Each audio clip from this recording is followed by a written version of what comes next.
Thank you so much. It's great to be back.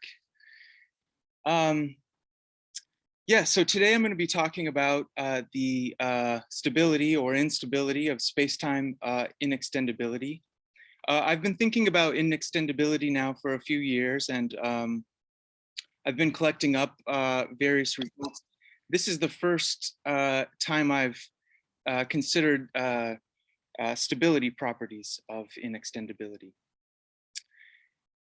So my thesis is that it's not clear that there is a physically significant sense, at least not so far, in which space-time inextendability is a stable property. So I'm going to argue for that. Along the way, a number of open questions will be flagged. Help. I need help with these questions. There's so many of these questions. Some of them seem hard. Some of them are not so hard, but there's so many questions. So I'm going to try to point out as many as I can today. Okay, so let's get started by discussing inextendability. So let's consider the collection U of smooth, connected Hausdorff-Lorentzian manifolds. So U is too big to be a set. We'll call it a collection, but this is the collection of all spacetimes. We say a spacetime mg in U is inextendable, and that's relative to U, if it cannot be properly and isometrically embedded into another spacetime in U. So take any spacetime you like, remove a point from the manifold, the resulting structure is going to be an extendable spacetime. Of course, because you can isometrically and properly embed it into the spacetime you started with. The standard line is that any physically reasonable spacetime should be inextendable. So you see something like this standard line pop up all over the place. Whether it's texts on GR, like this is Clark's book on singularities he published in '93, or in philosophy articles or books as well. It seems to be a nearly universally held position that any physically reasonable spacetime should be inextendable. So just to give a sense of things, you find a lot of time travel literature out there where people are exploring this idea that these a-causal models might actually be physically reasonable. I don't see any of that happening for inextendability. There's no papers about exploring the cool possibilities if inextendability failed. People just kind of seem to go along with this line. So what's the justification for the standard line that all physically reasonable spacetimes must be inextendable? Well, we know it can't be based on any empirical observations that we have made or will make. So let's say that a spacetime is observationally indistinguishable from some other spacetime. If for each point in the first, there is a point in the second such that the causal paths of the points are isometric. So this definition is supposed to capture a sense in which empirical observations in mg, the first spacetime, wouldn't be enough for you to rule out as a live possibility the spacetime m prime g prime. So one more definition before I state the result. A spacetime mg has a God point if there's some point in the spacetime that you can see everything from. So the causal past of P is the whole manifold. if our universe does have a God point, then we do not know about this God point yet. So we can just assume that we're living in a universe without a God point for all we know. Here's a proposition: let MG be an inextendable spacetime without a God point. Then MG is going to be observationally indistinguishable from some extendable spacetime. And moreover, you can choose that extendable spacetime to be locally isometric to the one that you started with. And so this captures at least one sense in which observations aren't going to allow us to pin down that our universe is inextendable, and that goes for even in the case where we've made all sorts of assumptions about the local structure of space-time. So back to our question. So what is the justification then for the standard line? I just argued that it didn't have anything to do with empirical observations. It's pure metaphysics. It's pure metaphysics. That's the justification for the standard line. Here's Irvine summarizing the situation. So metaphysical considerations suggest that to be a serious candidate for describing actuality, a space-time should be inextendable. For example, for the creative force to actualize a proper subpart of a larger space-time would seem to be a violation of Leibniz's principles of sufficient reason and plenitude. If one adopts the images, or the image of space-time as being generated or built up as time passes, then the dynamical version of the principle of sufficient reason would ask why the creative force would stop building if it's possible to continue. Okay, so this represents the justification that you find for the standard line if there's justification given at all. So many texts will just kind of say what Clark said there: all physically reasonable spacetimes must be inextendable, and kind of leave it at that. Other texts will say something kind of like this paragraph. It usually is about a paragraph in length. There's nothing that I've been able to find that's going on and on about things. One just usually recognizes that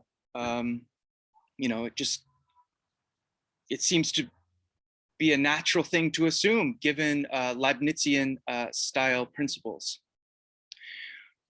John Irvine responds to this line by saying, well, the image does not sit well with the four-dimensional way of thinking.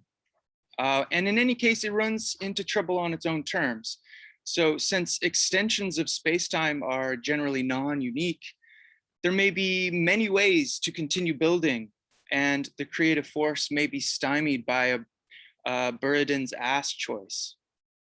Some readers may be shocked by the introduction of metaphysical considerations in the hardest of the hard sciences.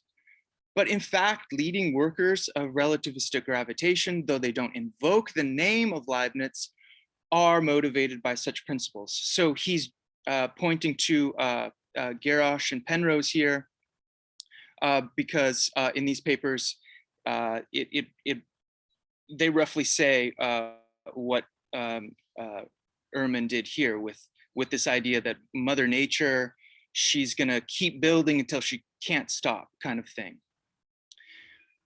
Okay, let's set aside these metaphysical issues that Irvine outlines here until the appendix of the talk.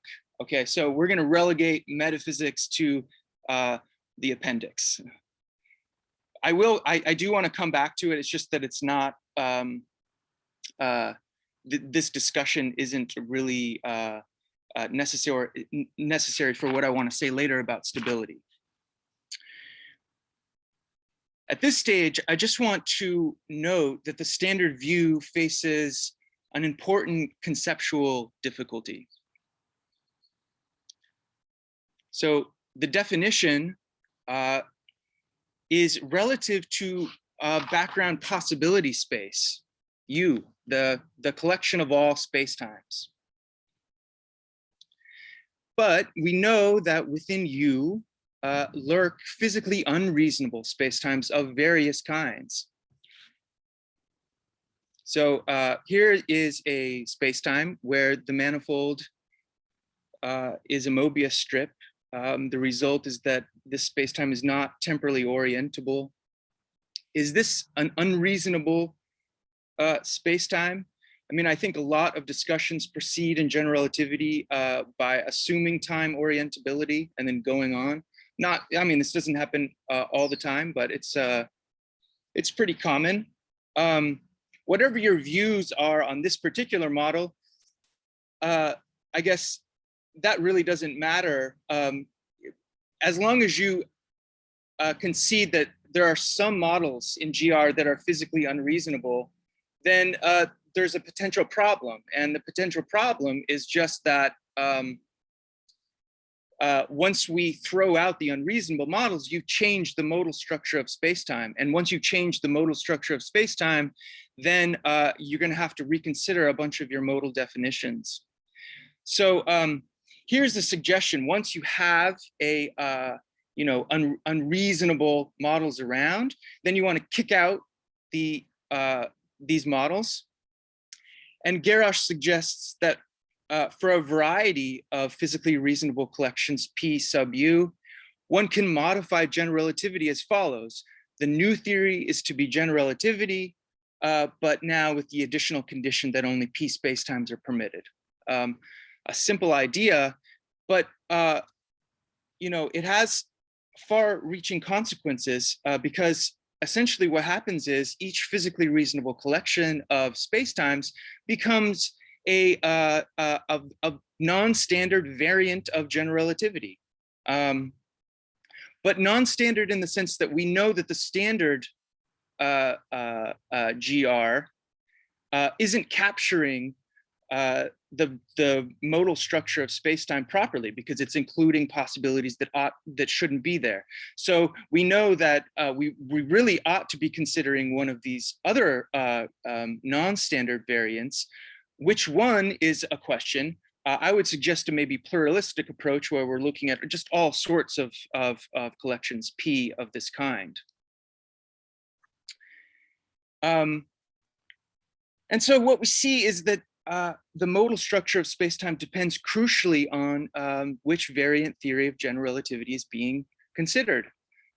So non-modal structures of spacetime, the causal structure of spacetime, the local metric structure of spacetime, these properties defined relative to these structures, they don't really change when you go to these non-standard variants of general relativity. They work pretty much or exactly in the same ways that they did before. Modal properties, however, are going to be very different. And inextendability, of course, is probably the most important of all of the modal properties. So, for example, you can get into situations where the very same spacetime can be both extendable, according to one variant theory of general relativity, and then inextendable according to some other. And this doesn't just happen, it can happen in situations like if you were to sign on to a version of the cosmic censorship hypothesis, for example. If you're committed to the position that all physically reasonable spacetimes are globally hyperbolic, well, you have situations where you've got spacetimes which are globally hyperbolic. They can be extended, but they can't be extended with the global hyperbolicity property. And so an example of that situation would be Misner spacetime. If you look at the bottom half of Misner spacetime, you've got the cones tipping over as you move up the cylinder. Below the dotted line, the bottom half of Misner can be taken as the space-time in its own right. And when you do that, of course, it counts as extendable because you can extend into Misner space-time. It also counts as inextendable if you're focusing on the collection of globally hyperbolic spacetimes. So the bottom half of Misner is globally hyperbolic. You can extend it, but you can't extend it with the global hyperbolicity property. So this suggests that we relativize our definition of inextendability to the various background possibility spaces. So for any collection P sub U, a spacetime in U is a P spacetime if it is in P. And a P spacetime is P inextendable if it can't be properly and isometrically embedded into a P spacetime. So nothing fancy here. This is as straightforward as things get. Question, for various physically reasonable collections P, does it really matter that we work with P inextendability as opposed to the standard U inextendability? I mean, I know we're in principle allowing for some differences here, but when you're actually going to work, do these differences pop up, make a difference? So one way of asking this question is, for which collections P sub U is the following statement true? Star. Every P inextendable spacetime is U inextendable, right? So we already know, of course, trivially that any U inextendable spacetime must be P inextendable. The other way around doesn't automatically hold, of course. There's a possibility that you have P inextendable spacetimes, which are nonetheless extendable according to the standard definition. So the physical significance of this statement star is just that it's true. If it is true for some collection P, then there's no difference between these definitions of P inextendability and U inextendability. We can use them interchangeably, not worry so much.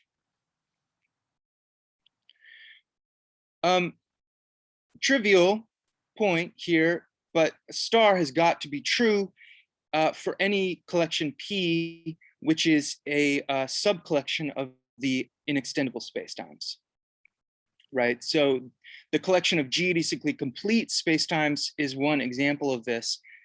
All geodesically complete spacetimes are inextendable.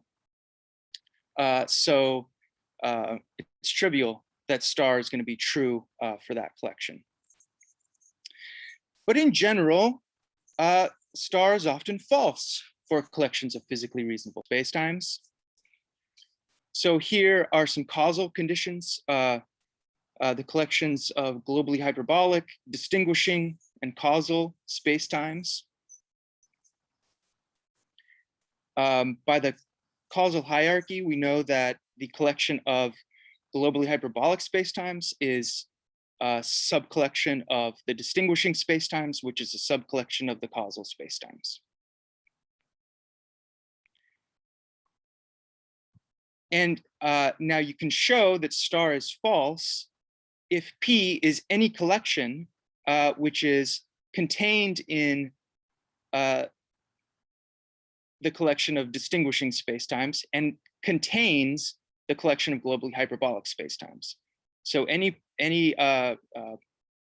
collection in between those two properties, or if your collection is the collection of causal spacetimes. So the first part of this, to get a picture here, we have U, the collection of all spacetimes, and we have dist and GH. The dotted lines represent any collection P in between these two properties, which will make star false. So it doesn't matter what collections you choose in between there. The second part of the proposition said that the collection cause was also such that it made star false. But I want to point out something kind of interesting. And that is, so we know that star is false if you're looking at this collection here of distinguishing spacetimes. We also know the star is false if you're looking at this larger collection of causal spacetimes. You might think that, oh, by those facts alone, any collection in between would also have to make star false. Well, that doesn't follow automatically. So that may be true, but one would have to come up with some independent argument to show that. So there's a sense in which each collection it must be considered on its own, unless you find some clever way to figure things out for many collections all at a time. But this suggests that, here's a open question you could work on. Is star false for any collection between dist and cause? We know star is false for dist and star is false for cause. So seems like a problem that wouldn't be too difficult. Now let's consider some energy conditions, the dominant, strong, weak, null energy conditions. We have these relations. So the dominant energy condition satisfying spacetimes is a subcollection of the weak, which is a subcollection of the null. And similarly, the strong energy satisfying spacetimes are a subcollection of the null. Okay, and so we use these facts to show that star is false if you're anywhere in between null and dominant, and also false if you're anywhere between null and strong. So it basically takes care of any of the standard energy conditions that are used, and all sorts of weird other conditions in between. All are going to render star false. So here's a challenge for people. Find one, just one. I'm looking for one non-trivial collection of physically reasonable spacetimes, P, which makes star true. In other words, I'm looking for one alternate theory of GR that's physically reasonable, where the modal structure of that collection is the same as the modal structure to the standard GR. Just one. I'm looking for one. Here's two candidates. So this is an open question from Garrosh. Is star true for chron, the collection of chronology satisfying spacetimes, or V, the vacuum solutions? I've tried to settle these questions without success so far. I've even started collaborating with some folks, and yeah, these seem to be hard to get. Okay, so stepping back, it seems we ought to carefully attend to the differences between P inextendability and U inextendability, since in general they seem to work very differently. And I want to mention that this appreciation for the difference, it's people already are doing this. So in formulating a version of the cosmic censorship conjecture, Wall does this when he appreciates that some maximal Cauchy developments are known to be extendable. But it may be that all such extensions fail to be P extensions for some carefully chosen collection P sub U of physically reasonable spacetimes, right? So if you're setting up the cosmic censorship hypothesis in this way, you already know going in that you've got maximal Cauchy developments, which can be extended. And so in that sense, they're extendable, but the move is to say, well, not really. They're actually inextendable once you have found the right class of physically reasonable spacetimes. Okay, so that's all I want to say about inextendability for now as a property. That gives you a good sense of the property and what we and how the modal structure of spacetime works once we consider various other definitions. Now let's look at stability. So here is Hawking and Ellis in their book, very influential. If in order to be physically significant, a property of spacetime ought to have some form of stability. That is to say, it should be a property of nearby spacetimes. In order to give a precise meaning to nearby spacetimes, one has to define a topology on the set of all spacetimes.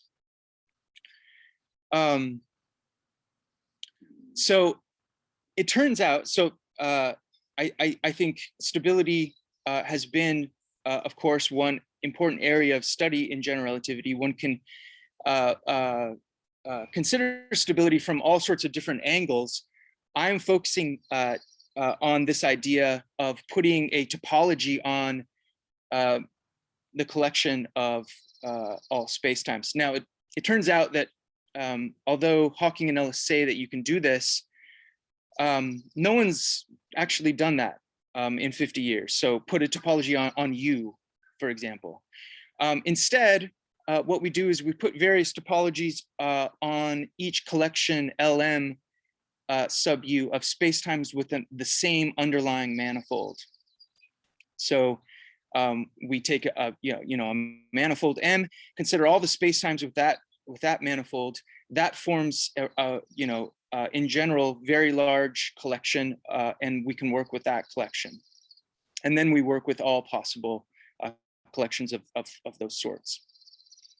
Now, I just want to mention that because we can only really work when we're proving stability or instability results, because we're only working with spacetimes with the same underlying manifold, this actually makes it quite hard to study something like inextendability, where I'd really like to be able to compare spacetimes with different manifolds. So I just want to flag that here. The most commonly used topologies that one might place on collections of spacetimes are the CK fine, or sometimes called the CK open topologies for k greater than or equal to 0. So the property of stable causality is often defined via the C0 fine topology. And we will revisit that idea in a moment. So the first thing we want to do in defining this topology is to come up with a distance function. So let mg prime be spacetimes, and let HAB be any positive definite metric on M. At each point in the manifold, you have this distance function that you can define between the kth derivatives of the metrics G and G prime on M relative to H. So I've listed here how one defines this distance function. For the you have to treat the k 0 k separately, but it's straightforward. Okay, so then what we do is we define a CK fine neighborhood of spacetime MG as any collection N which includes all spacetimes MG primes such that this inequality holds, where I'm taking the distance function and I'm finding the supremum as we range over M, and I'm requiring that to be less than epsilon for some positive epsilon. And then I just keep track of how high I want my K to go. So that will give me a CK fine neighborhood. And then we come to the definition of stability. So for all Q sub P sub U, the property Q is CK stable relative to P if for each Q spacetime MG, there is a CK fine neighborhood of MG such that every P spacetime in the neighborhood is a Q spacetime. So here I've generalized things a little bit. You don't usually see this talk about stability relative to a collection, but since we're going to be talking about various subcollections P of U and thinking about these as possibility spaces, as variant theories of general relativity, I want to make sure that my definition of stability is relative to a choice of collection. Now it's immediate here that for any Q sub P, if property Q is CK stable relative to the collection P, then Q is also CL stable relative to P for all L greater than or equal to K. So once you prove stability for a particular K, you have that stability for all higher K. We know that even the coarsest of all of the CK fine topologies are going to be still quite fine. So if MG is a spacetime and M is non-compact, then the collection defined here does not represent a C0 fine continuous curve. And in addition, if you're looking at the induced topology on this collection, it's discrete, which seems to be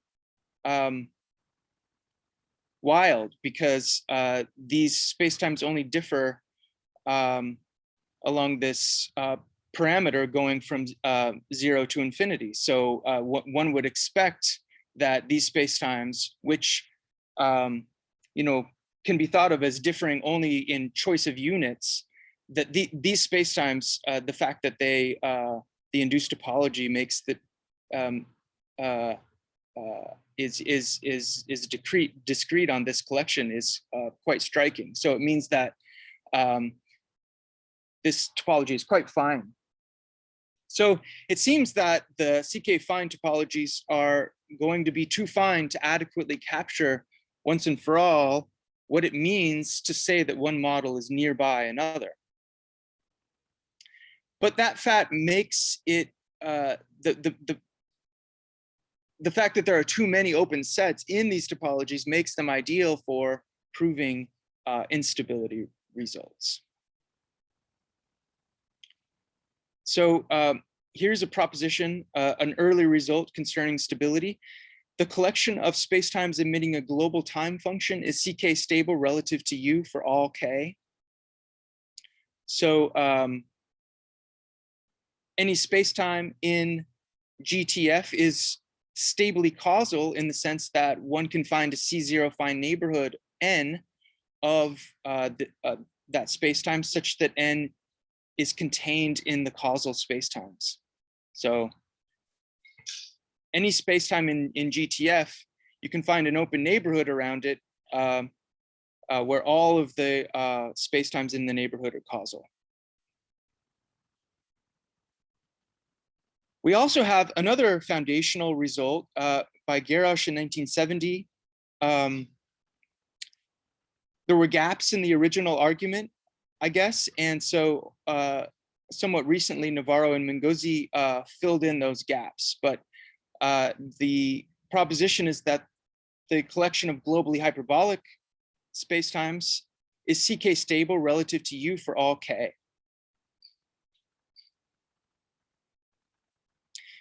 Now, I want to point out that there's a simple but physically significant corollary to the proposition, which ensures that the CK stability of GH relative to U will transfer down to the CK stability of GH intersect P relative to any physically reasonable collection P, right? So here's the picture. If you've proven the stability of GH relative to U, then automatically you get for free that GH intersect P is going to be stable relative to any your choice of P. So I call this the transfer down proposition, because it tells us that we don't have to worry when we prove really general results in U. We don't have to worry about them transferring down later on once we, identify some P we want to work in. We'll always have the result. So here's a general statement which captures this transfer down property. For all Q sub P and for all K greater than or equal to 0, if the property Q is CK stable relative to the collection P, then for any R sub P, the property of Q intersect R is going to be CK stable relative to R. So it's just a general statement of what we just went over. Now let's look at maybe some other properties. Let GC and GI be the collections of geodesically complete and incomplete spacetimes. Here's a claim made by Beam and Ehrlich in 1981. This is the first edition of their book on global Lorentzian geometry. GC is CK stable relative to U for all K greater than or equal to 2.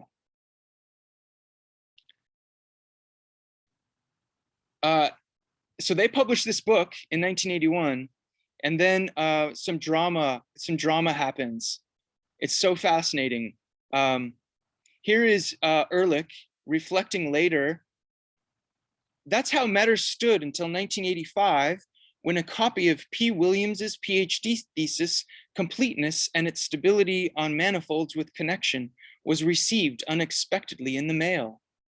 This article revealed that there was a significant gap in the previous arguments for the claim, and that there was in fact neither geodesic completeness nor geodesic incompleteness was CK stable. From a certain perspective, a good deal of research in global space-time geometry during the next decade can be viewed as trying to understand the more complicated geometry of the space of geodesics once it was realized that this claim failed to be valid.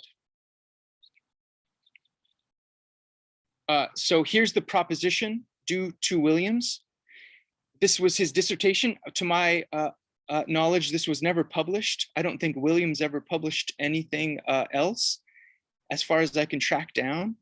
But this is a beautiful result. And it's especially significant given how fine the topologies are in question here, and the fact that it's an instability result. And the fact that it's just goes against the received wisdom of Beam and Ehrlich from their textbook. So these two collections, GC and GI, are not stable relative to U for all K.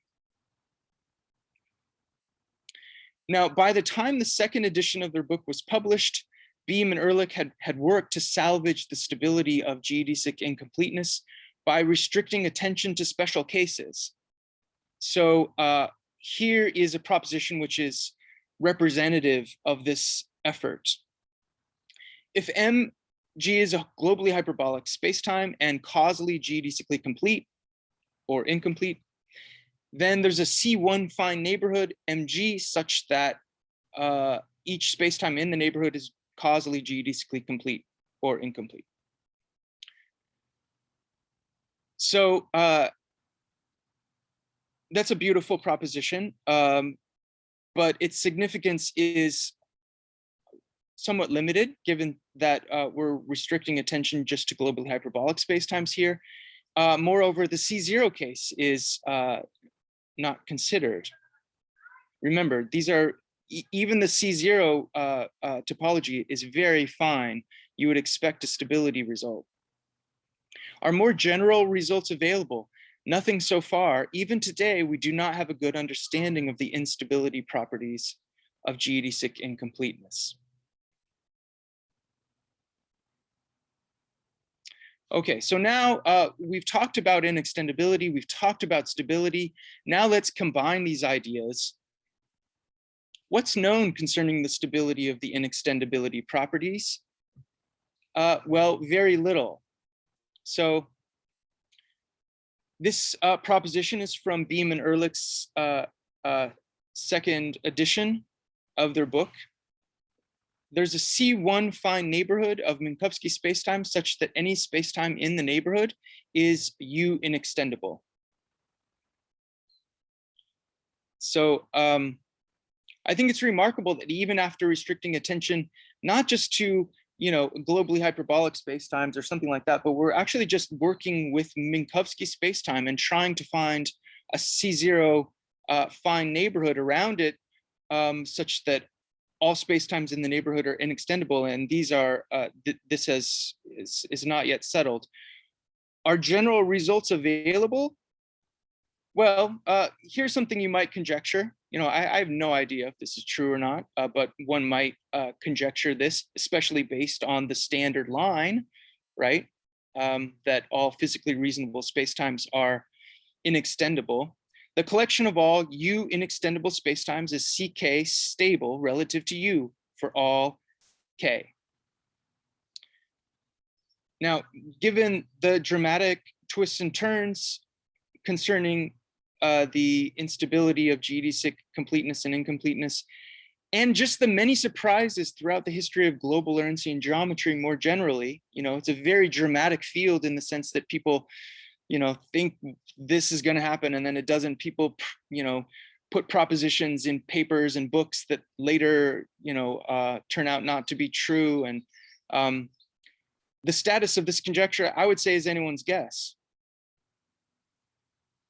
But what I want to do, and I want to focus on today, is this idea that even if the conjecture is true, even if you could prove such a theorem, its physical significance would seem to be limited, since there's no assurance here that there's a transfer down property going on, that the stability of U inextendability relative to U would transfer down to the stability of P inextendability relative to some physically reasonable P.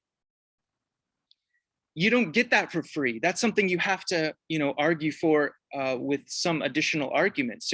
So proving the general theorem is only a tiny fraction of the battle if you're going to try to get a sense of the stability properties of lots of different kinds of collections. So here's a proposition. One can find collections Q sub P which are globally hyperbolic and vacuum solutions. So both Q and P are collections of globally hyperbolic vacuum solutions. But I can choose them so that P inextendability is CK stable relative to P for all K, but Q inextendability is not CK stable relative to Q for all K.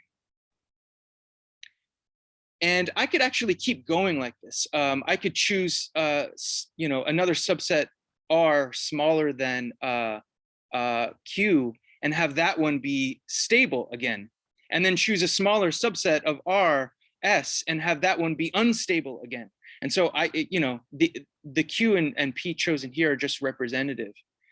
But what I want to do first is talk about these collections.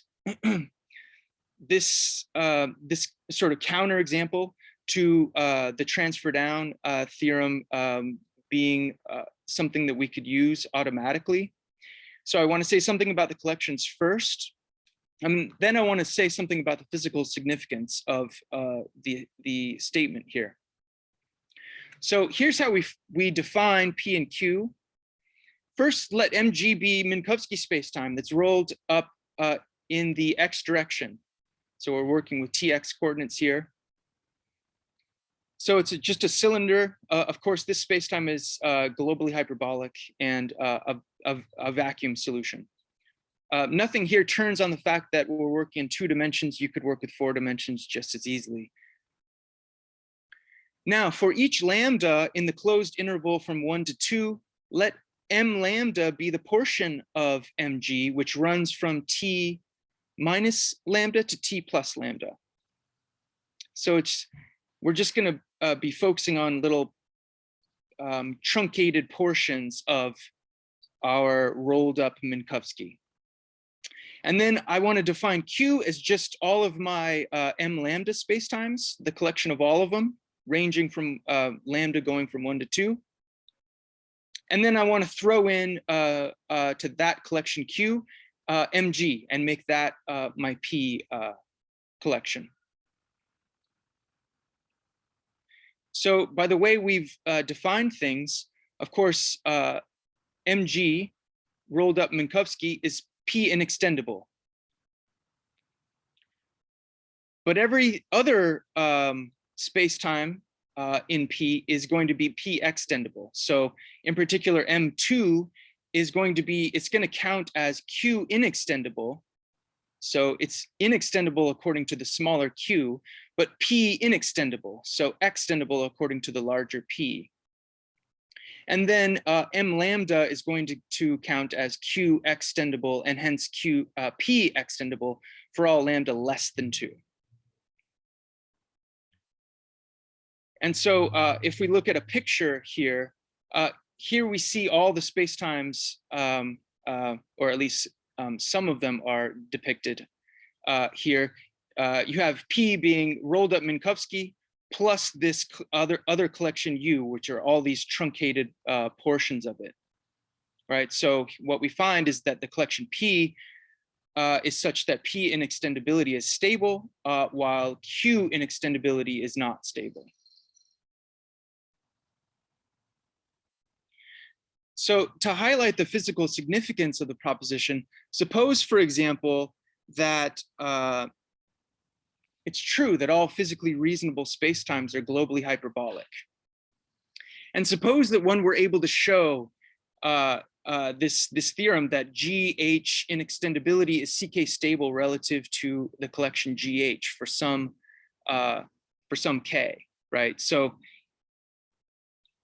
we've got our physically reasonable collection, the collection of globally hyperbolic spacetimes. We know, that all of them or that all physically reasonable spacetimes have to be in this collection.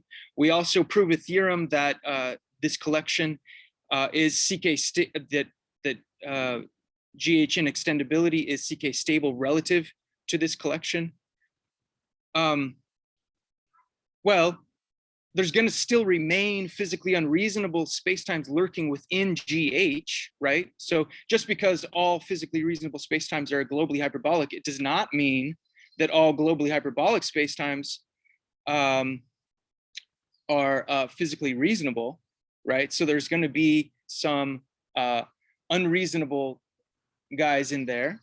So you'd want assurance that the CK stability of GH inextendability would transfer down to the CK stability of P inextendability for any collection P that's a subcollection of GH.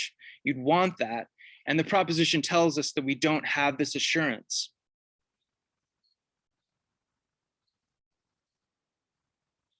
Moreover, the predicament persists even if we further restrict attention to the spacetimes which are well behaved locally. So it's difficult to even see how one might rule out as physically unreasonable a collection of globally hyperbolic vacuum solutions without invoking an inextendability property of some kind, or something stronger like geodesic completeness.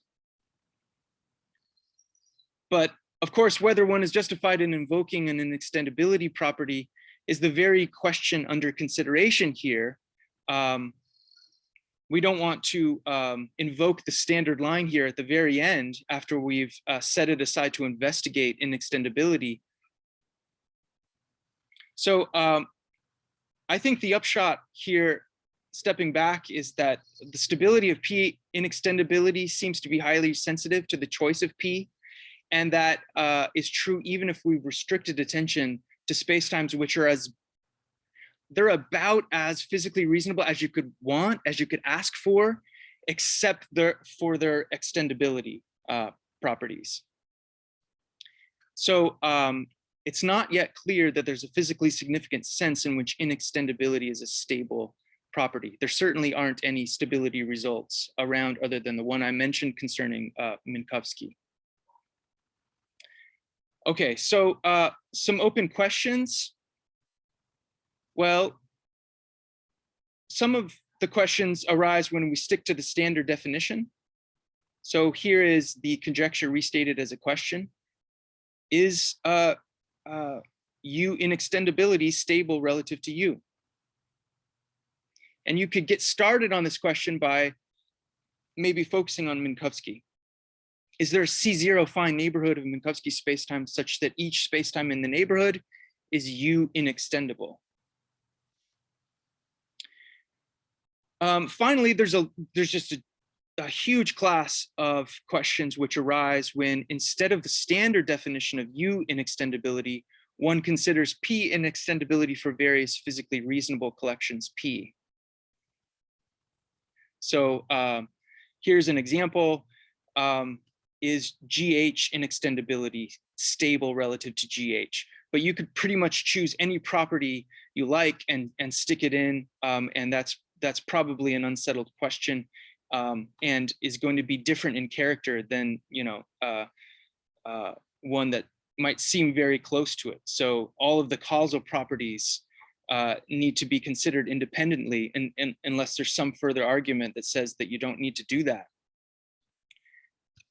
One could get started on this question by focusing on particular spacetimes. So, for example, is there a C0 fine neighborhood of Minkowski spacetimes such that each globally hyperbolic spacetime in the neighborhood is GH inextendable?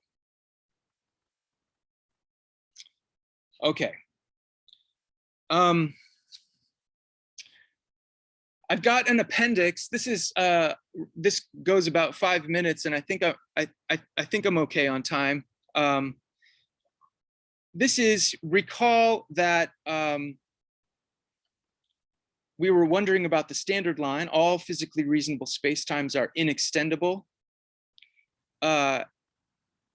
Underpinning this metaphysical justification that one finds is this fact, a non-trivial statement here.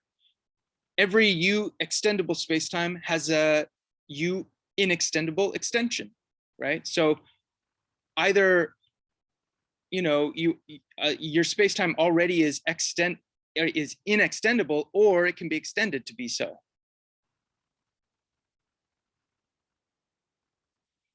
I want to make note of the fact that this theorem, all known proofs of the theorem invoke Zorn. Recently, there's been work in general relativity where you're going through and de-Zornifying various statements. I've asked around, I've asked Bob about this. All the proofs that I am aware of invoke Zorn. So here's an open question: can you prove the result without Zorn?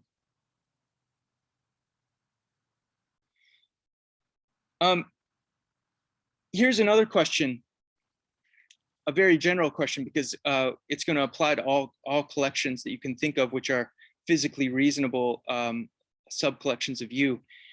Double star, every P extendable spacetime has a P inextendable extension, right? So we're just relativizing the Garrosh statement that's very, very important metaphysically speaking to this line that we choose the inextendable, that Mother Nature is going to choose the inextendable spacetime to actualize or something.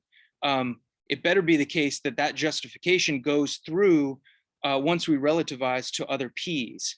And so I'm wondering if double star is true for various physically reasonable collections P. It turns out it is true if you're thinking about local conditions. So all of the energy conditions, being vacuum solution, so many more. They're all local. All these conditions that I've just mentioned are are local, and they render double star true. So in all of them, there exists an inextendable extension for every spacetime. I do use Zorn when I prove this result. So one question would be, do you have to? We also know the double star is true if you're looking at the collection of chronology satisfying spacetimes. Again, Zorn is used there. Open question, is double star true for the spacetimes with the global time function? This is interesting because Lowe has looked at this case, and Zorn seems to be useless. And so it's a good test case to see, can we prove double star in this case for P being the collection of global time function admitting spacetimes. Double star is true for the geodesically incomplete spacetimes. Here, Zorn is not needed. So we're racking up a lot of truths here. So the metaphysical foundation for this way of thinking, it seems to be holding in place so far. But there are collections that render double star false. So the collection of spacetimes with the Big Bang property, this is all maximal causal geodesics are past incomplete. That collection is false. Here's an open question that I think is interesting. Is double star true or false for some collection S, which is a subcollection of the geodesically incomplete spacetimes? But this collection S, what is it? Well, define it relative to a singularity theorem of your choice. Look at what are the assumptions of the singularity theorem. Let S be defined by spacetime satisfying those assumptions, and then go to work and see if spacetime satisfying those assumptions always render double star true. If there's always an inextendable spacetime that you can extend into. And then the same question can be asked, but just whether you invoke Zorn here or not. Okay. So that's it. That's all I have. Thank you so much.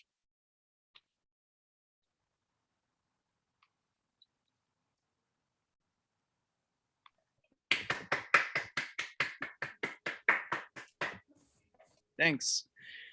Do you mind if I take a 2-minute bathroom break and meet you back here? Perfect. We'll take a couple of minutes and okay. See everyone for the Q&A. Okay.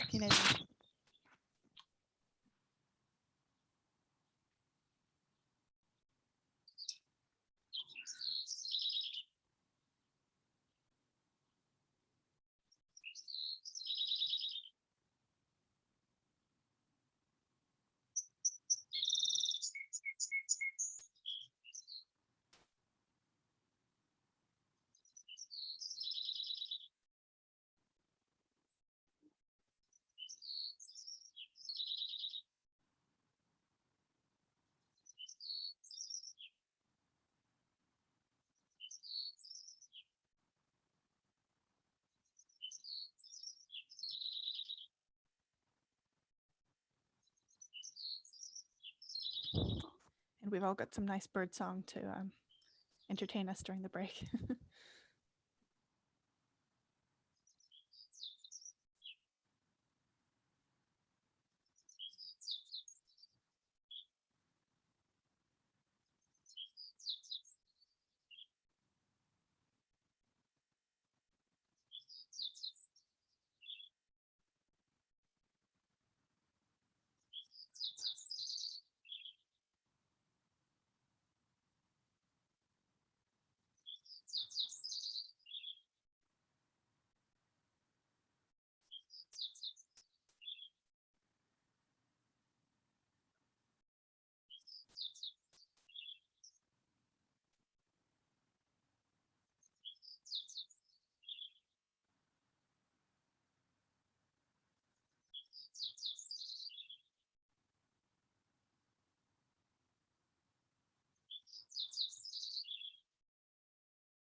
Thanks for leaving your mic on so we could hear all of the lovely birds. Oh, yeah, it really is nice because this bamboo provides this space where the birds like to hang out. And so there's always a lot around here. It's really beautiful. Okay, well, I'm ready. I've got my coffee here, and you know this is the earliest talk I've ever given in my life. Well, we really appreciate you getting up early for this.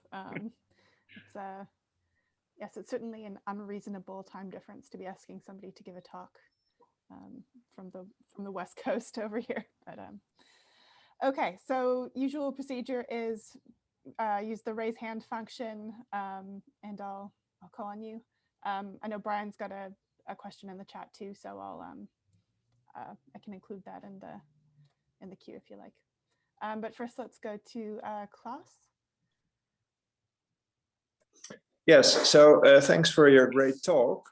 I may have missed something, but so you discussed CK stability of inextendability subject to all kinds of further conditions like global hyperbolicity.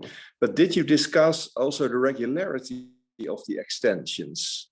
And I'm asking this because I would like to learn your view about what is dominating current PDE research in strong cosmic censorship, namely the regularity of the extension, in the sense that in some cases strong cosmic censorship holds in C0, but not in C2, etc. I mean, that kind of sort of subtlety seems to fall within the scope of your talk and your philosophy. So I'd like to learn what you think about that. Yeah, maybe I'm a bit old-fashioned or something, but I just like to stick with space-times which are smooth. I know about this work that folks are doing. I'm wondering about the physical significance of space-times which are, for example, just continuous, have a continuous but not a smooth metric. I don't think I quite understand the physical significance there. But that said, let me say that everything that I've done so far here could be easily generalized. So I'm working with a collection U. If you're going to be doing low regularity stuff, your collection is going to get much bigger.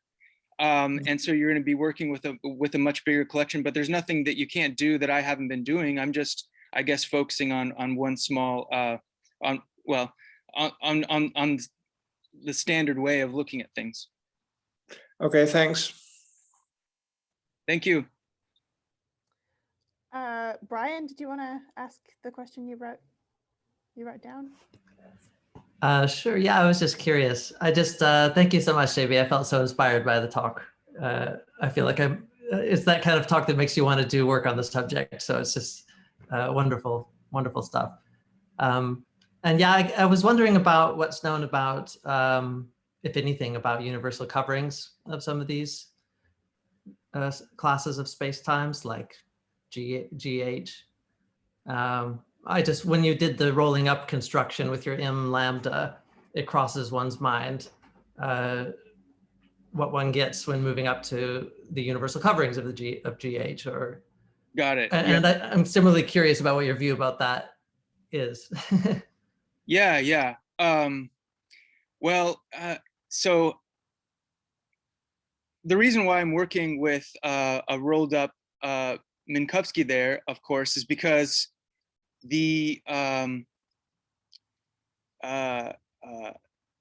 topology I'm working with is so fine that I have to have that compact. I have to have that compact area to work with. I couldn't do the same thing if I was just doing it with regular Minkowski, because you could let your HAB go to infinity as you go, off in spatial infinity. So I had to use a sort of compactified version to prove the result. Yeah, one wonders what's the case like for the open universes. It's going to be much harder to get the results. I'll tell you that. But I think it's weird or somewhat interesting that they're, aren't some kind of stability results with respect to inextendability, aside from that Minkowski space example. But yeah, this is just, Brian, you're just giving me way more questions. I already have too many. Yeah, you don't need to be adding. And this goes for the question before this one. Yeah, this is just more work. I already have enough as it is.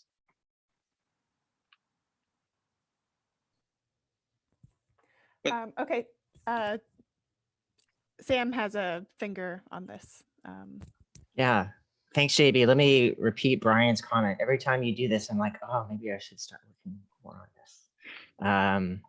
But like you, I've got a lot of questions myself. So my follow-up has to do with the fact that, like as you remarked, right, these fine topologies, they got a whole lot of open sets, quite a bit. And so they're great for proving instability results. But stability, right, is comparatively easy, relatively speaking, because you got a lot of open sets. And so, I mean, it suggests, given the properties of these topologies, that we should probably be looking for a coarser topology. Yeah, have you invented it? Have you invented the right one yet?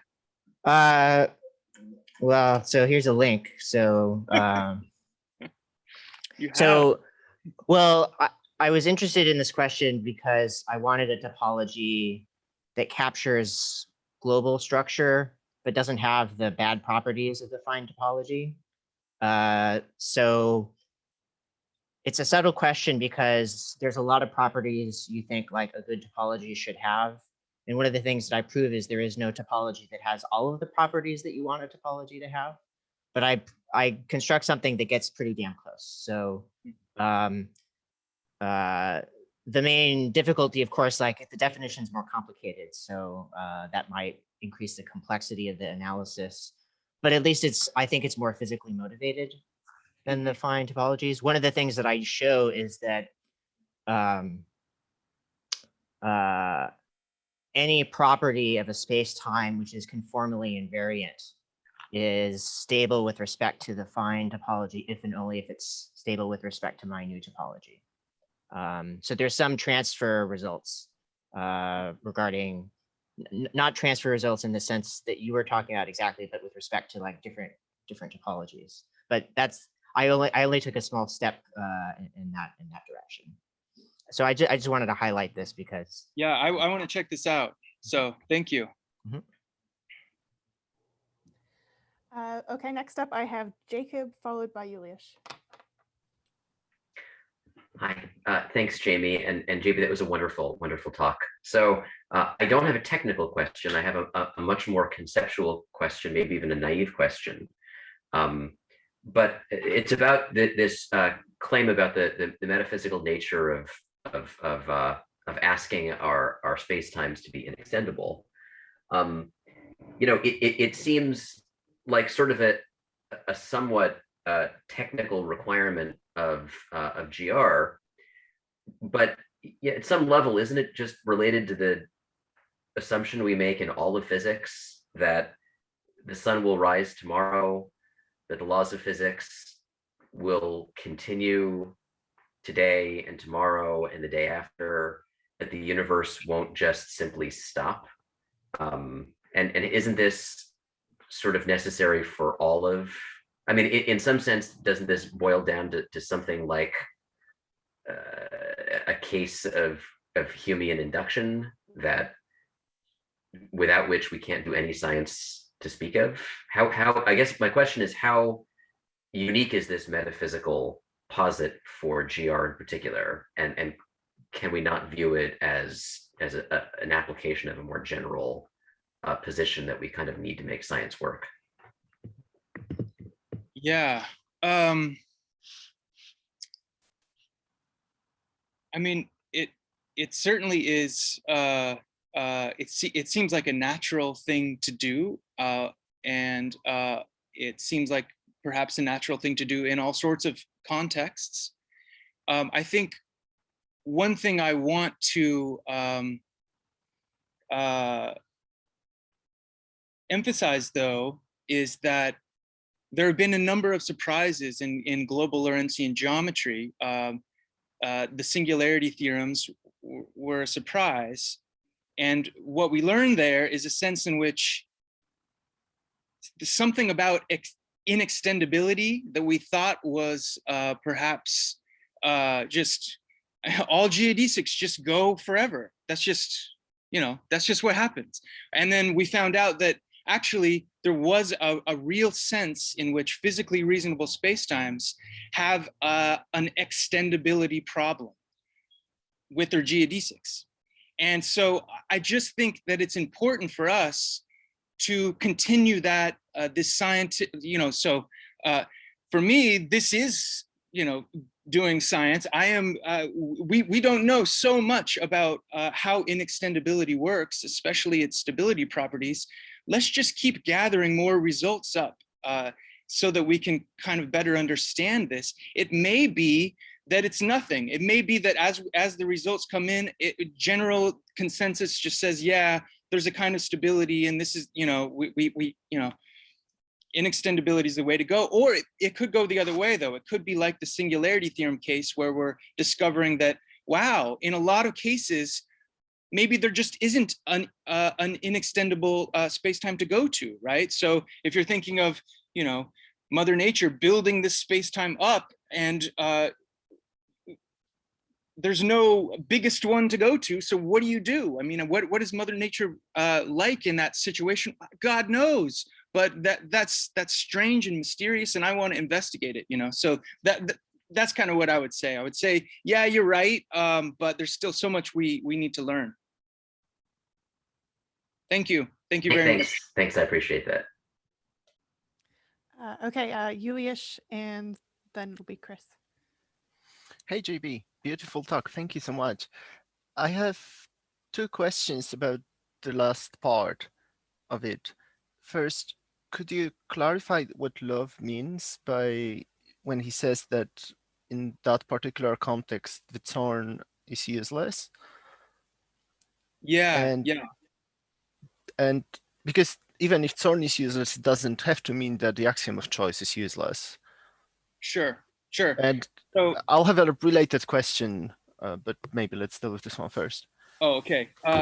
In that paper, what he does is he sets up a chain, so you have your partial ordering to work with, and then you look at maximal chains. And what he notices is that you can set things up in such a way that every space-time along the way is stably causal, but that where you go to your limit, it isn't stably causal. So he uses the example in Hawking and Ellis, where you take the cylinder rolled up and you cut these slits in it so that your space-time is not stably causal. And then what he does is he adjusts the slits a little bit. So he makes the slits smaller, or I'm sorry, he makes the slits bigger, so that all along the way, as the slits approach where they are in the Hawking book, these spacetimes are stably causal, but then when you get to the limit, it's not. And so just a straightforward application of Zorn there is not going to work. And so he says, in the paper, he says, that doesn't mean that, the statement's not true or anything like that. Or even that you can't use Zorn in some other context, but in straightforward tries to do the natural thing, it just doesn't work. Okay. Is that the paper where he considers the issue of time machines as well, or? Yes. Okay, that one. Thanks. And my other question is about this case where he said that the Zorn is not needed, that you, I think, found. Are you using other form of choice, or are you using something like countable choice? No, in that no. context? Countable choice would be interesting, of course, because it's exactly what's used in the. I don't use anything like that. I just construct. I just construct the model that I need.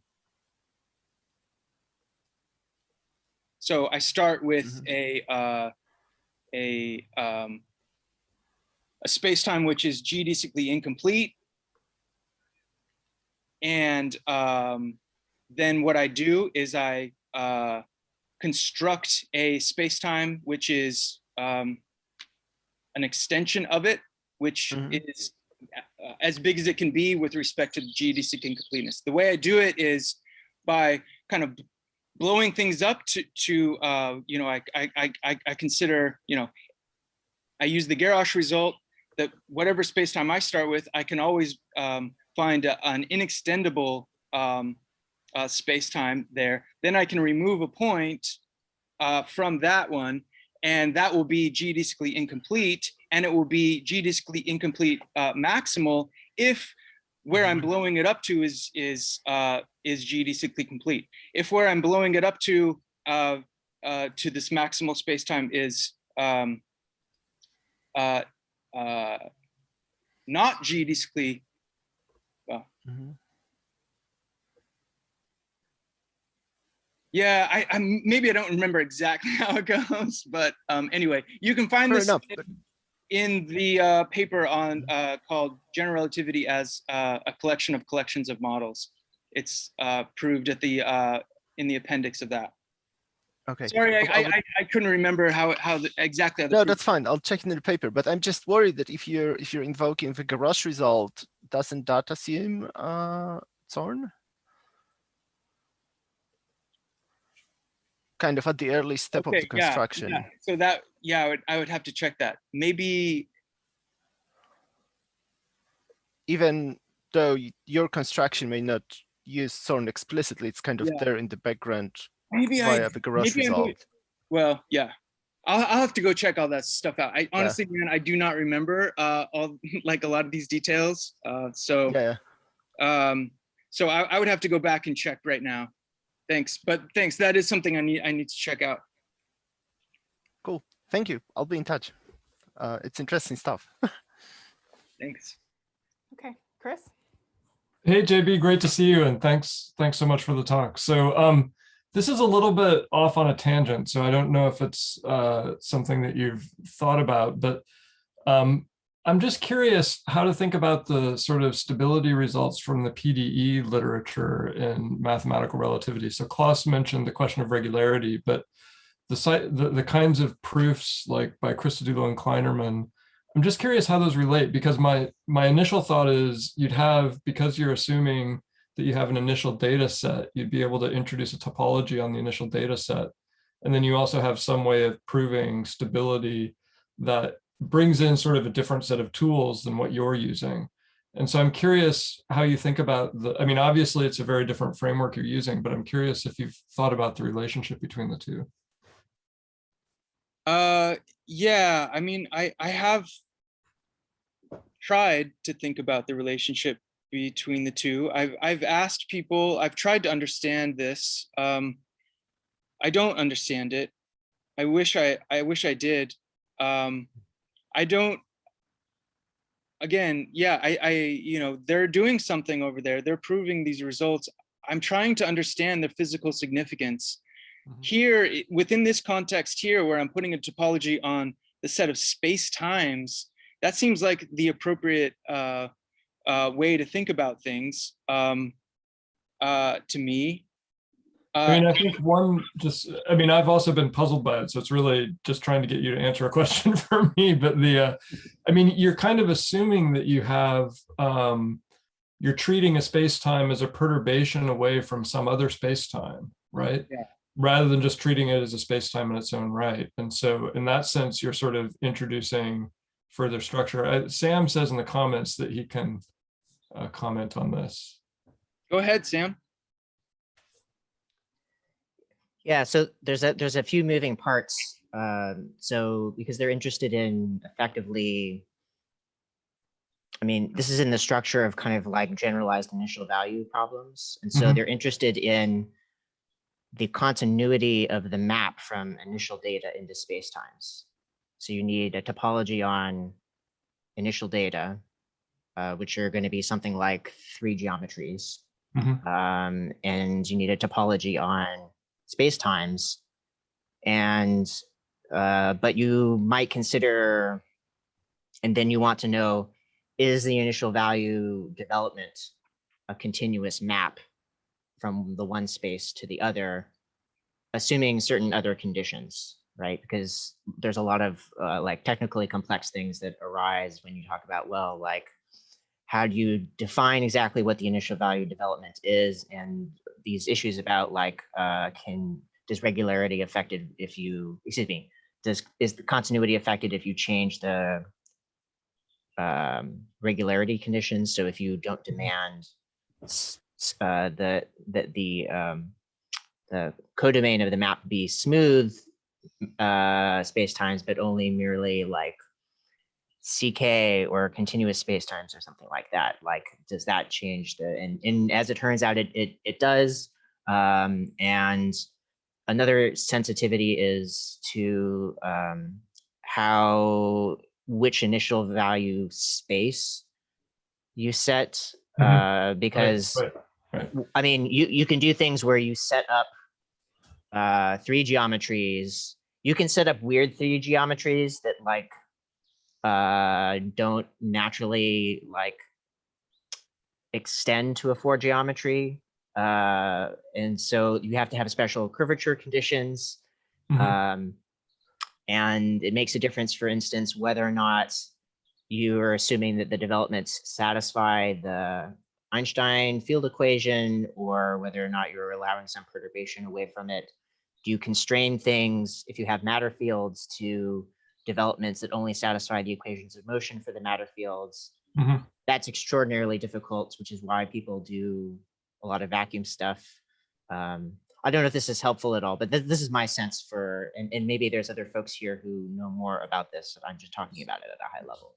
Right. So the question of the sorts of topologies that JB is using and how they relate to the different topologies on the induced maps that you're talking about is actually a very subtle one. So it's a subtle one. And in particular, these sorts of communities, when they look at the relevant topologies, they pick a much coarser topology than the fine topologies.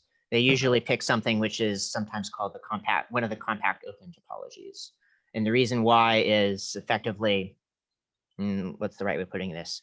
You would expect that small variations in your initial data, well, I'll put it this way. If you're imagining a map from initial data into spacetimes, and you pick some compact region of the spacetime, you can imagine that small variations in the initial data could produce only small variations in that compact region.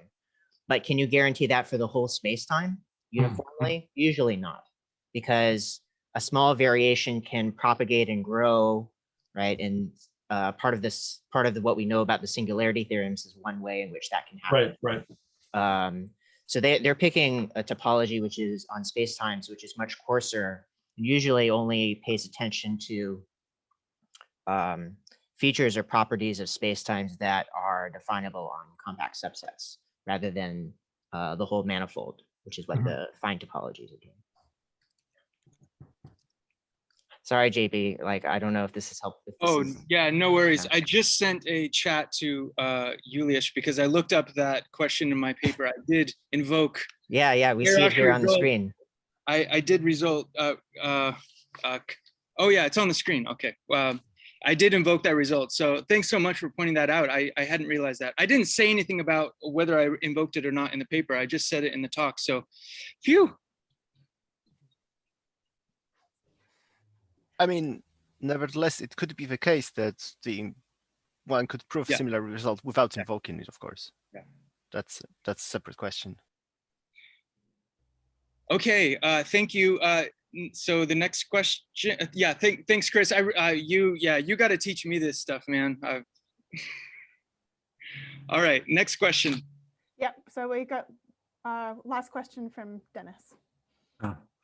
My question is actually about the beginning of the talk, when you motivated the whole question about when you basically stated how people state that inextendability is something that every physically reasonable spacetime ought to fulfill, and how John Ehrman justified it with the principle of sufficient reason. But as you said, in much of the GR literature, it's just stated as more or less a self-evident fact, right? That clearly this should be required. And I always found that very confusing, and also wasn't quite, convinced by the principle of sufficient reason as the thing that should convince me of that. And so in particular, I wondered, if we're looking at subsystems of the universe, say of our universe, we use inextendable spacetimes all the time, right? If we, describe the, if you calculate Mercury's perihelion, you use the unextended Schwarzschild solution. If you describe a particular, basically it's the fact that you're describing a subsystem almost compels you to using an extendable spacetime because you're looking at only part of the universe. But flipping it around, I wonder, well, nothing, if you just look at a metric, nothing in that metric tells you whether this is supposed to be used to describe a subsystem or whether it's a cosmological solution that's supposed to describe a universe as a whole. And I assume that the people for whom it is self-evident that we should only work with unextendable spacetimes, they only mean that to refer to cosmological solutions that describe entire universes.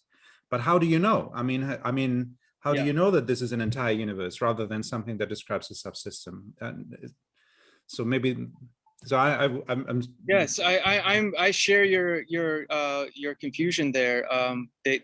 It does seem to these different applications do seem to run together in the literature, and there's no distinction, at least that I've come across, where that's clearly kind of discussed. But yeah, I guess for me, I tend to think on the most global possible scale. So I'm always thinking about these things in terms of the largest structures one could have. I think it's fascinating that you run into problems on this metaphysical line, even when you're considering things on just the largest possible levels. Yeah. Okay, thanks. At least it's not obvious to you either, so that helps me. Yeah, no, it's not. So great, thanks. I had a question. If it's not too, hi guys. Sorry, I missed it. So I'm actually familiar with the paper, of course. I've seen it. So but anyway, I'm sorry to have missed it. I'm gonna watch the recording. But JB, I had a question. Yeah. What are you most interested in when it comes to these questions? What do you think is the best problem to solve? What's the thing that takes your heart the most fully? Yeah, well, I would say what's getting me excited these days is, Garrosh and Horowitz wrote this survey paper in 1979 where they talked about global structure at the time. I really loved the introduction to this paper because they described things that I think I didn't realize until they said it, that this was how it worked. But global structure is a kind of mathematical field in which there are very few central theorems. Rather, there's a bunch of little results kind of everywhere. And that what that means is that the counterexamples or the example spacetimes are super important to global structure because the counterexamples kind of show us the way for how to actually map the whole thing out. And so all of my heroes, Bob and everyone, John Ehrman is here. They spent decades mapping all of this out as it was in the case of studying global structure from the point of view of your potential counterexamples are spacetimes, and you're studying the collection of spacetimes in the sense in that sense, right? And trying to prove theorems about spacetimes. I'm excited right now because what I'm trying to do with the modal structure of spacetime and the study of the modal structure of spacetime is kind of step that up another level. So I'm doing second order properties. A property of spacetime on first order is just going to be a collection of spacetimes, right? But now I'm kind of looking at properties of collections of spacetimes. So, for example, does the collection P does it have is is P inextendability stable in P? Well, it could be yes, no. So this, you can check this for all sorts of different collections. So once you go up to this higher order, then the counterexamples become, you know, it's almost like the same structure. I don't see central theorems on this second order stuff. What I see is a bunch of little statements that you can prove and a ton of counterexamples, but the counterexamples are no longer spacetimes. The counterexamples are collections of spacetimes. And so then we start talking about, well, which collections are reasonable and which aren't. And so I think there's just a whole world to explore, and I'm just scratching the very surface of it. And that's what's exciting about it, is there's just like so many questions. It's just like regular old global structure, but there's so many interesting things to think about with respect to the modal structure that you have that higher order structure carries over, and there's lots to do. Yeah, I mean that bit definitely. But my question was more like, so go on. Which problems? Tell me, like which ones are the good ones? Like which ones are the nice collections? Yeah, this one from Garrosh about V inextendability, where V is the collection of vacuum solutions. Oh, that's beautiful. Yeah. Yeah, I mean, is it the case that once you have a space-time, which is a vacuum solution and cannot be extended as a vacuum solution, does that automatically count as inextendable? I don't know where your intuition start pulling you when I ask the question, but you know, after you start thinking about it for a while, you do start to come around to the idea that any vacuum inextendable model has to be inextendable, but we have no proof for it. Yeah, that's a beautiful problem.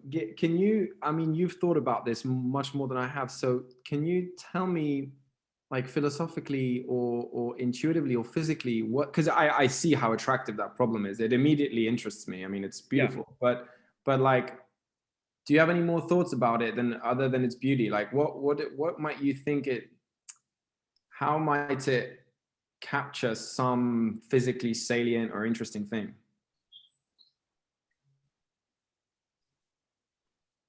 The only thing that I could think of would be, well, your collection is supposed to represent your possibility space. And so when it was always a mistake really to start with U, because U is way too big, because it just included all sorts of stuff that wasn't really possible. V was really the one to start with. V are the real possibilities, or something like that. And so once that is, I don't know, sufficiently understood or something, you can kind of, yeah. I mean, wait. I think I've got one. So suppose you've got the metric doing funny things towards a singularity or something, and it's inextendable as a vacuum solution, right? But suppose that you suddenly put in some matter field that behaved sufficiently weirdly that you could travel through that singularity in some way, or you could go past some region where the metric as a vacuum solution couldn't do good stuff. So I guess my initial feeling is actually, wait a minute, that problem is going to be intimately tied to regularity. I know you're interested in smooth things. I know Bob is also interested in smooth things, but I'm sure, I mean, sure enough, if you allow yourself to screw with regularity, then that problem becomes super hard, but also interesting, because suppose you had some region of space-time that was inextendable as vacuum, but you had some distribution of matter fields that, or some shock waves or whatever, then somehow, presumably, you could think about extensions to that region caused by, or like if something's inextendable in a vacuum sense, but you allow for the presence of fields which allow you to kind of screw with the regularity of the solution because of some, the presence of a distribution of matter that changes in a discontinuous way. So the surface of the star, for instance, then that problem would be very hard, I think, and very interesting. But I think the vacuum problem, the smooth vacuum problem, is already interesting, very interesting. And I think it's actually related to strong cosmic censorship in a way, because, you know, people are studying extensions to, you know, maximal developments of vacuum initial data, right? You can study strong cosmic censorship in the setting of vacuum. So I think if you had a theorem that told you you're inextendable as a vacuum solution, then you're inextendable full stop, I think that would be very, yeah, that would be definitely interesting to consider in the context of strong cosmic censorship, for sure. Do you have any thoughts, by the way, onto what your feeling is towards that conjecture? Do you think it's true? I think it's true, mainly because I've tried so hard to come up with a counterexample, and that's usually my way forward. And I just keep trying to find the counterexample, and it keeps eluding me. So my sense is it's true, but it's I've tried to prove it true, and I haven't gotten anywhere there either. But what's the main difficulty with proving these theorems when it comes to classes of models? Like I see how examples, I mean, JB, you're a master of examples. So, you know, I see how you come up and you construct your beautiful examples, but proving theorems in this stuff, right, in this modal stuff is hard, right? I mean, how do you? Yeah, with this question, it really comes down to the difficulties in coming up with solutions to differential equations. That it's just above my pay grade, because what I want to do to come up with a counterexample is to kind of take a vacuum solution and kind of tweak it as it approaches some kind of edge. And as I tweak it, I need it to still be a vacuum solution. That's going to be very hard to do. So that's where the problems come in. I'm sorry to interrupt this interesting conversation, but we've been going for quite a long time, and I want to be respectful of JB's time. So perhaps we could all thank JB again for a wonderful talk. Thank you so much. It's such a pleasure. It's been a while since I've seen so many of you. I miss you. Anyway. JB, thank you so much again. I'm so sorry that I had to go. Yeah, no worries at all. Great to see you. Thanks.